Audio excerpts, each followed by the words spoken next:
ಕೊಟ್ಟ ಕುದುರೆ ಏರದವನು ವೀರನೂ ಅಲ್ಲ ಧೀರನೂ ಅಲ್ಲ. 10ನೇ ನೀತಿ ಆಯೋಗದ ಸಭೆಗೆ ಎಲ್ಲಾ ರಾಜ್ಯಗಳ ಮುಖ್ಯಮಂತ್ರಿಗಳು ಹಾಜರಿದ್ರು. ನೀತಿ ಆಯೋಗದ ಸಭೆಗೆ ಸಿಎಂ ಸಿದ್ದರಾಮಯ್ಯ ಹೋಗದೇ ಇರೋದು ತಪ್ಪಲ್ವಾ? ನಮಸ್ಕಾರ, ಈ ದಿನ.comಗೆ ಸ್ವಾಗತ. ನಾನು ಜಿಎಂ ಪವಿತ್ರ. ರಾಷ್ಟ್ರೀಯ ಗುರಿಗಳನ್ನು ಸಾಧಿಸೋಕೆ ಕೇಂದ್ರ ಸರ್ಕಾರ ಹಾಗೂ ರಾಜ್ಯ ಸರ್ಕಾರಗಳು ಇದರ ಸಹಕಾರದಿಂದ ಕೆಲಸ ಮಾಡಬೇಕಾಗತ್ತೆ.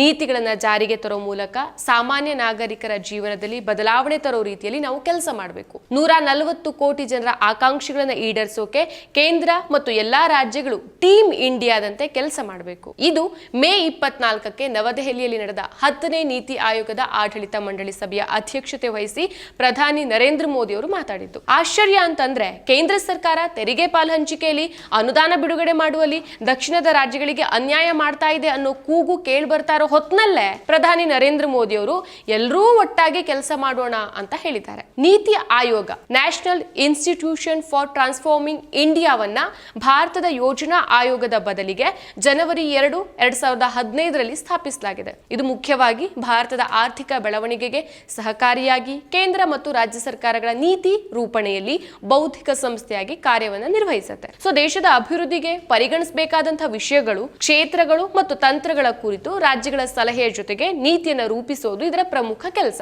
ಕೇಂದ್ರ ರಾಜ್ಯಗಳ ನೀತಿ ನಿರೂಪಣೆ ವಿಚಾರದಲ್ಲಿ ಚಿಂತಕರ ಚಾವಡಿಯ ಪಾತ್ರ ವಹಿಸಿ ಸಲಹೆ ಸೂಚನೆಗಳನ್ನು ನೀಡೋದು, ತಳಮಟ್ಟದಿಂದಾನೇ ಅಭಿವೃದ್ಧಿಯಾಗುವಂತೆ ನೋಡ್ಕೊಳ್ಳೋದು ಮತ್ತು ಅಭಿವೃದ್ಧಿಯ ಮೌಲ್ಯಮಾಪನ ಮಾಡೋದು ಈ ಆಯೋಗದ ಮುಖ್ಯ ಕೆಲಸ. ಈ ನಿಟ್ಟಿನಲ್ಲಿ ನಡೆದಂತ 10ನೇ ನೀತಿ ಆಯೋಗದ ಸಭೆಗೆ ಎಲ್ಲಾ ರಾಜ್ಯಗಳ ಮುಖ್ಯಮಂತ್ರಿಗಳು ಹಾಜರಿದ್ರು. ವಿರೋಧ ಪಕ್ಷಗಳ ಆಡಳಿತ ಇರುವಂತಹ 6 ರಾಜ್ಯಗಳ ಮುಖ್ಯಮಂತ್ರಿಗಳು ಪಾಲ್ಗೊಂಡಿದ್ರು. ಆದ್ರೆ 4 ರಾಜ್ಯಗಳ ಮುಖ್ಯಮಂತ್ರಿಗಳು, ಕರ್ನಾಟಕದಿಂದ ಸಿಎಂ ಸಿದ್ದರಾಮಯ್ಯ, ಪಶ್ಚಿಮ ಬಂಗಾಳದಿಂದ ಮಮತಾ ಬ್ಯಾನರ್ಜಿ, ಬಿಹಾರದಿಂದ ನಿತೀಶ್ ಕುಮಾರ್ ಹಾಗೂ ಪುದುಚೇರಿಯಿಂದ ಎನ್ ರಂಗಸ್ವಾಮಿ ಅವರು ಗೈರು ಹಾಜರಿದ್ರು. ಕೇರಳದ ಮುಖ್ಯಮಂತ್ರಿ ಪಿಣರಾಯಿ ವಿಜಯನ್ ತಾವು ಹೋಗದೆ ತಮ್ಮ ಸಂಪುಟ ಸಹೋದ್ಯೋಗಿ ಕೆಎನ್ ಬಾಲಗೋಪಾಲ್ ಅವರನ್ನ ಕಳಿಸ್ಕೊಟ್ಟಿದ್ರು. ಗೈರು ಹಾಜರಾದವರ ಪೈಕಿ ಕರ್ನಾಟಕ ರಾಜ್ಯದ ಮುಖ್ಯಮಂತ್ರಿಗಳಾದ ಸಿದ್ದರಾಮಯ್ಯನವರು ಒಬ್ಬರಾಗಿದ್ದಾರೆ. ಈಗ ಇವರ ಗೈರು ಹಾಜರಿ ಒಂದು ಚರ್ಚೆಯ ವಸ್ತುವಾಗಿದೆ, ವಿರೋಧನೂ ವ್ಯಕ್ತವಾಗ್ತಾ ಇದೆ. ಮುಖ್ಯಮಂತ್ರಿ ಸಿದ್ದರಾಮಯ್ಯನವರಿಗೆ ಪೂರ್ವ ನಿಗದಿತ ಕಾರ್ಯಕ್ರಮಗಳಿದ್ದ ಕಾರಣ ಗೈರು ಹಾಜರಾದ್ರು ಅಂತ ಸಿಎಂ ಸಚಿವಾಲಯದ ಮೂಲಗಳು ಸ್ಪಷ್ಟಪಡಿಸಿದೆ. ಜೊತೆಗೆ ಮುಖ್ಯಮಂತ್ರಿಗಳ ಬದಲಿಗೆ ಅವರ 16 ಪುಟಗಳ ಭಾಷಣದ ಪ್ರತಿಯನ್ನ ಸಭೆಗೆ ಕಳುಹಿಸಿಕೊಡಲಾಗಿದೆ ಅಂತ ಸಂಜೆ 6:45ಕ್ಕೆ ಮಾಧ್ಯಮಗಳಿಗೆ ಬಿಡುಗಡೆ ಮಾಡಲಾಗಿದೆ. ಅಂದ್ರೆ ಹೋಗದೆ ಇರೋದನ್ನ ತಪ್ಪಾಗಿ ಅರ್ಥೈಸಬಾರ್ದು ಅನ್ನೋ ಕಾರಣಕ್ಕಾಗಿ ಭಾಷಣದ ಪ್ರತಿಯನ್ನ ಕಳುಹಿಸಿಕೊಟ್ಟಿರೋದು ಎದ್ದು ಕಾಣುತ್ತೆ. ಅದು ಕೂಡ ನೀತಿ ಆಯೋಗದ ಸಭೆ ಮುಗಿದ ನಂತರ. 2047ಕ್ಕೆ ದೇಶ ಸ್ವಾತಂತ್ರ್ಯ ಪಡೆದು 100 ವರ್ಷಗಳನ್ನ ಪೂರೈಸಲಿದೆ. ನಾವು ಸಂಭ್ರಮಾಚರಣೆಯ ಹತ್ತಿರದಲ್ಲಿದ್ದೇವೆ. ಹೋರಾಟಗಾರರ ತ್ಯಾಗ, ಬಲಿದಾನಗಳ ಮೂಲಕ ಸ್ವಾತಂತ್ರ್ಯ ಗಳಿಸಿದ ನಾವು ಅವರ ಕನಸನ್ನ ನನಸು ಮಾಡಬೇಕಾಗಿದೆ. ಅಸಮಾನತೆಯ ಅಂತರ ಕನಿಷ್ಠ ಮಟ್ಟಕ್ಕೆ ಇಳಿಬೇಕಾಗಿದೆ. ದೇಶ ಸಬಲೀಕರಣಗೊಂಡ ರಾಜ್ಯಗಳ ಒಕ್ಕೂಟವಾಗಿ ಒಟ್ಟಾಗಿ ಅಭಿವೃದ್ಧಿ ಆಗಬೇಕಾಗಿದೆ. ಪ್ರಬಲ, ಸಮಾನ ಮತ್ತು ಸಬಲೀಕರಣಗೊಂಡ ರಾಜ್ಯಗಳಿಂದ ಮಾತ್ರ ಬಲವಾದ ಒಕ್ಕೂಟ ಹೊರಹೊಮ್ಮೋಕೆ ಸಾಧ್ಯ. ಇದು ಬರೀ ಭಾಷಣ ಮತ್ತು ಆಚರಣೆ ಆಗದೆ ನಮ್ಮ ಜವಾಬ್ದಾರಿ ಆಗಬೇಕು ಅಂತ ಸಿದ್ದರಾಮಯ್ಯನವರು ತಮ್ಮ ಭಾಷಣದಲ್ಲಿ ತಿಳಿಸಿದ್ದಾರೆ. ಅಂದ್ರೆ ರಾಜ್ಯಗಳಿದ್ರೆ ಕೇಂದ್ರ ಒಕ್ಕೂಟ ವ್ಯವಸ್ಥೆಗೊಂದು ಗೌರವ ಅಂತ ಹೇಳಿದ್ದಾರೆ. ಅವರ ಆಶಯವೇ ಎಲ್ಲನೂ ಸರಿ. ಆದ್ರೆ ಕೇಂದ್ರ ಸರ್ಕಾರವನ್ನ ಮುನ್ನಡೆಸೋ ಪ್ರಧಾನಮಂತ್ರಿ ನರೇಂದ್ರ ಮೋದಿ ಅವರನ್ನ ಎದುರುಗೊಳ್ಳುವ, ಎಲ್ಲವನ್ನ ಮುಕ್ತವಾಗಿ ಚರ್ಚಿಸುವ ಒಂದು ಅಪೂರ್ವ ಅವಕಾಶವನ್ನ ಮುಖ್ಯಮಂತ್ರಿ ಸಿದ್ದರಾಮಯ್ಯನವರು ಅವರಾಗಿಯೇ ಕಳ್ಕೊಳ್ಳಿಲ್ವಾ ಅನ್ನೋ ಪ್ರಶ್ನೆ ಸಹ ಎದುರಾಗತ್ತೆ. ಈ ಪ್ರಶ್ನೆಗೆ ಪೂರಕವಾಗಿ ಮುಖ್ಯಮಂತ್ರಿ ಸಿದ್ದರಾಮಯ್ಯನವರು ಬೆಂಗಳೂರಿನಲ್ಲಿ ಕೇಂದ್ರ ಸರ್ಕಾರವನ್ನ ನಿಂದಿಸ್ತಾ ಕೂತ್ರೆ ಪ್ರಯೋಜನ ಇಲ್ಲ. 14 ಬಜೆಟ್ ಮಂಡಿಸಿದವರು ನೀತಿ ಆಯೋಗದ ಸಭೆಗೆ ಗೈರಾಗೋದು ಎಷ್ಟು ಸರಿ? ರಾಜಕೀಯ ಪ್ರತಿಷ್ಠೆಗೆ ರಾಜ್ಯದ ಹಿತವನ್ನ ಬಲಿ ಕೊಡೋದು ತಪ್ಪು. ಸಂವಾದವೇ ಇಲ್ಲದಿದ್ರೆ ಸಮಸ್ಯೆ ಹೇಗೆ ಬಗೆಹರಿಯುತ್ತೆ?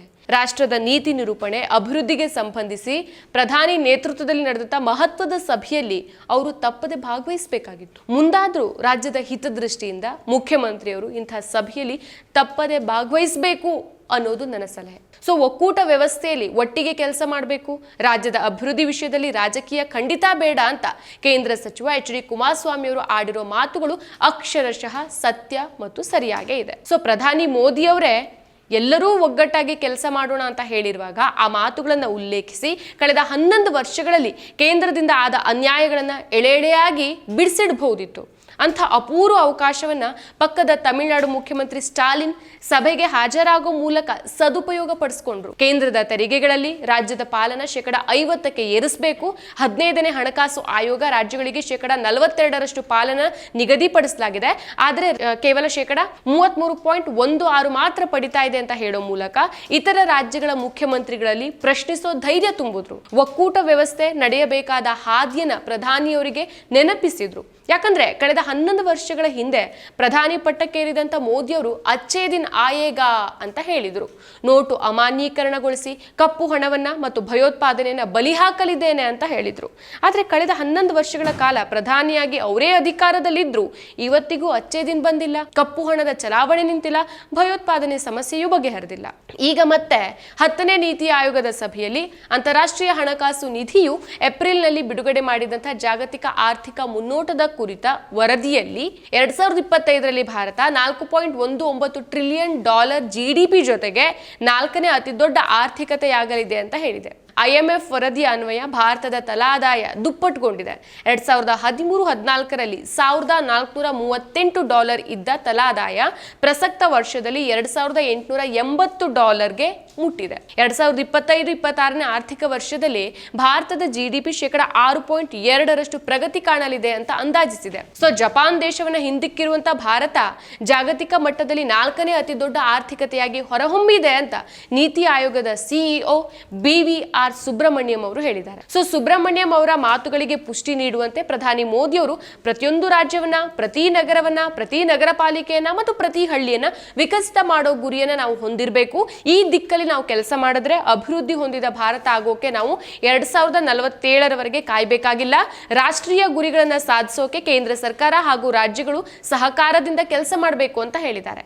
ಹಾಗೇನೆ ಕಳೆದ 11 ವರ್ಷಗಳಿಂದ ರಾಜ್ಯಗಳ, ಅದರಲ್ಲೂ ದಕ್ಷಿಣ ರಾಜ್ಯಗಳ ಸಹಕಾರ ಪಡೆದು ವಾಪಸ್ ಕೊಡದಿರೋ ಬಗ್ಗೆ ತುಟಿ ಬಿಚ್ಚದೆ ಸುಮ್ಮನಾಗಿದ್ದಾರೆ. ಮೋದಿಯವರ ಈ ತಾರತಮ್ಯ ನೀತಿಯನ್ನ ಬಹಳ ಹತ್ತಿರದಿಂದ ಕಂಡಿರುವ ಅವರ ಹೊಸ ವಿಕಸಿತ ಭಾರತಕ್ಕೆ ಪ್ರತಿಕ್ರಿಯಿಸಿರುವ ಕಾಂಗ್ರೆಸ್ ಪ್ರಧಾನ ಕಾರ್ಯದರ್ಶಿ ಜಯರಾಮ್ ರಮೇಶ್, ಅಧಿಕಾರದಲ್ಲಿರುವವರು ತಮ್ಮ ದುಷ್ಟ ಗುರಿಗಳನ್ನು ಪೂರೈಸೋಕೆ ಸಂಸತ್ತು, ನ್ಯಾಯಾಂಗ, ವಿಶ್ವವಿದ್ಯಾಲಯಗಳು, ಮಾಧ್ಯಮ, ಸಾಂವಿಧಾನಿಕ ಮತ್ತು ಶಾಸನಬದ್ಧ ಅಧಿಕಾರಗಳನ್ನ ದುರುಪಯೋಗ ಮಾಡಿಕೊಂಡ್ರೆ ವಿಕಸಿತ್ ಭಾರತದ ಉದ್ದೇಶ ಹೇಗೆ ಈಡೇರತ್ತೆ ಅಂತ ಕಿಡಿಕಾರಿದ್ದಾರೆ. ಹಾಗೆ ಮುಂದುವರೆದು ದೇಶದಲ್ಲಿ ಕೆಲವು ವ್ಯಕ್ತಿಗಳ ಕೈಯಲ್ಲಿ ಸಂಪತ್ತು ಸಂಗ್ರಹ ಆಗ್ತಾನೇ ಇದೆ, ಆರ್ಥಿಕ ಅಸಮಾನತೆಗಳು ತೀವ್ರಗೊಳ್ತಾ ಇದೆ, ಭಾರತದ ವೈವಿಧ್ಯತೆಗಳನ್ನ ಉದ್ದೇಶಪೂರ್ವಕವಾಗಿ ಅವಮಾನಿಸೋಕೆ ಮತ್ತು ಅಳಿಸಾಕೋಕೆ ಪ್ರಯತ್ನಿಸಲಾಗ್ತಾ ಇದೆ.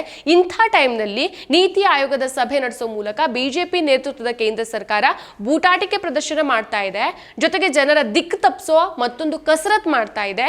ನೀತಿ ಆಯೋಗ ಅನ್ನೋದು ಅಯೋಗ್ಯ ಸಂಸ್ಥೆಯಾಗಿದೆ ಅಂತ ಬಿಜೆಪಿ ವಿರುದ್ಧ ಜಯರಾಮ್ ರಮೇಶ್ ಆಕ್ರೋಶವನ್ನ ಹೊರಹಾಕಿದ್ರು. ಕಾಂಗ್ರೆಸ್ ಪಕ್ಷ ಜಯರಾಮ್ ರಮೇಶ್ ಅವರಿಗೆ ನೀಡಿರೋ ಸ್ಥಾನವನ್ನ ಬಳಸಿಕೊಂಡು ಪ್ರಧಾನಿ ಮೋದಿಯವರ ಸರ್ಕಾರದ ಬೂಟಾಟಿಕೆಗಳನ್ನ ಸೂಕ್ತ ಸಮಯದಲ್ಲಿ ಹೊರಹಾಕಿದ್ರು. ಹಾಗೇನೆ ಕಾಂಗ್ರೆಸ್ ಪಕ್ಷದ ಸಿದ್ದರಾಮಯ್ಯನವರಿಗೆ ನೀಡಿರೋ ಮುಖ್ಯಮಂತ್ರಿ ಸ್ಥಾನವನ್ನ ಬಳಸಿಕೊಂಡು ನೀತಿ ಆಯೋಗದ ಸಭೆಯಲ್ಲಿ ಪಾಲ್ಗೊಳ್ಳುವ ಅವಕಾಶ ಕೂಡಿ ಬಂದಿತ್ತು. 2013-18ರವರೆಗೆ 5 ವರ್ಷ ಹಾಗೂ 2013ರಿಂದ 2 ವರ್ಷಗಳಿಂದ ಮುಖ್ಯಮಂತ್ರಿಯಾಗಿರುವಂತಹ ಸಿದ್ದರಾಮಯ್ಯನವರಿಗೆ ರಾಜ್ಯದ ಆರ್ಥಿಕ ಸ್ಥಿತಿಯ ಅರಿವಿತ್ತು. ಸ್ವತಃ ಹಣಕಾಸು ಮಂತ್ರಿಯಾಗಿ 14 ಬಜೆಟ್ ಮಂಡಿಸಿರುವ ಅಪಾರ ಅನುಭವ ಇತ್ತು. ಜೊತೆಗೆ ಕಳೆದ 11 ವರ್ಷಗಳಲ್ಲಿ ಕೇಂದ್ರದಿಂದ ರಾಜ್ಯಕ್ಕೆ ಆದ ಅನ್ಯಾಯ, ತೆರಿಗೆ ತಾರತಮ್ಯ, ಅನುದಾನ ಬಿಡುಗಡೆಯಲ್ಲಿ ಆದ ನಿಧಾನ ದ್ರೋಹವೆಲ್ಲ ಗೊತ್ತಿತ್ತು. ಅವೆಲ್ಲವನ್ನ ಖುದ್ದಾಗಿ ಪ್ರಧಾನಿಯವರ ಮುಂದೆ ನಿಂತು ಎಲ್ಲಾ ರಾಜ್ಯಗಳ ಮುಖ್ಯಮಂತ್ರಿಗಳ ಸಮ್ಮುಖದಲ್ಲಿ ಬಿಚ್ಚಿಡೋ ಅಪೂರ್ವ ಅವಕಾಶನೂ ಇತ್ತು. ಅದೆಲ್ಲಕ್ಕಿಂತ ಹೆಚ್ಚಾಗಿ ಕಳೆದ 11 ವರ್ಷಗಳಲ್ಲಿ ಪ್ರಧಾನಿ ಮೋದಿಯವರು ಆಡಿದ್ದೊಂದು ಮಾಡಿದ್ದೊಂದನ್ನ, ಅಚ್ಚೇ ದಿನದ ಅಧ್ವಾನವನ್ನ ಎಳೆಯಾಗಿ ಬಿಚ್ಚಿಡಬಹುದಿತ್ತು. ಇತರ ರಾಜ್ಯಗಳ ಮುಖ್ಯಮಂತ್ರಿಗಳನ್ನ ವಿಶ್ವಾಸಕ್ಕೆ ತೆಗೆದುಕೊಂಡು ಪ್ರಧಾನಿಗಳ ಮೇಲೆ ಒತ್ತಡ ಹಾಕಬಹುದಿತ್ತು. ಒಕ್ಕೂಟ ವ್ಯವಸ್ಥೆಯ ಸೊಗಸನ್ನ ಸಾರಿ ಹೇಳಬಹುದಿತ್ತು. ಇದಾವುದನ್ನು ಮಾಡದ, ಸಭೆಗೂ ಹೋಗದ ಸಿದ್ದರಾಮಯ್ಯನವರು ದೇಶದ ಸಬಲೀಕರಣಗೊಂಡ ರಾಜ್ಯಗಳ ಒಕ್ಕೂಟವಾಗಿ ಒಟ್ಟಾಗಿ ಅಭಿವೃದ್ಧಿ ಆಗಬೇಕು, ಇದು ಬರೀ ಭಾಷಣ ಮತ್ತು ಆಚರಣೆ ಆಗದೆ ನಮ್ಮ ಜವಾಬ್ದಾರಿ ಆಗಬೇಕು ಅಂತ ತಮ್ಮ ಜವಾಬ್ದಾರಿಯನ್ನೇ ಮರೆತ್ರೆ ಕರ್ನಾಟಕದಲ್ಲಿ ಕೂತು ಮೋದಿ ವಿರುದ್ಧ ಕಟಕಿ ಆಡಿದ್ರೆ ಭಟ್ಟಂಗಿಗಳ ಮುಂದೆ ಬಲಿಷ್ಠನಂತೆ ಕಾಣಬಹುದೇ ಹೊರತು ರಾಜ್ಯಕ್ಕೇನು ಉಪಯೋಗ ಆಗೋದಿಲ್ಲ. ಕೊಟ್ಟ ಕುದುರೆಯನ್ನೂ ಏರ್ದವನು ವೀರನೂ ಅಲ್ಲ, ಧೀರನೂ ಅಲ್ಲ ಎನಿಸ್ಕೊಳ್ಳೋದು ಇಲ್ಲ. ಮತ್ತಷ್ಟು ವಿಶೇಷ ವಿಡಿಯೋಗಳನ್ನು ನೋಡಲು ಮತ್ತು ಹೊಸ ವಿಡಿಯೋಗಳ ಬಗ್ಗೆ ತಿಳಿಯಲು eDina.com ಯೂಟ್ಯೂಬ್ ಚಾನೆಲ್ ಸಬ್ಸ್ಕ್ರೈಬ್ ಮಾಡಿ ಮತ್ತು ಬೆಲ್ ಐಕಾನ್ ಕ್ಲಿಕ್ ಮಾಡಿ.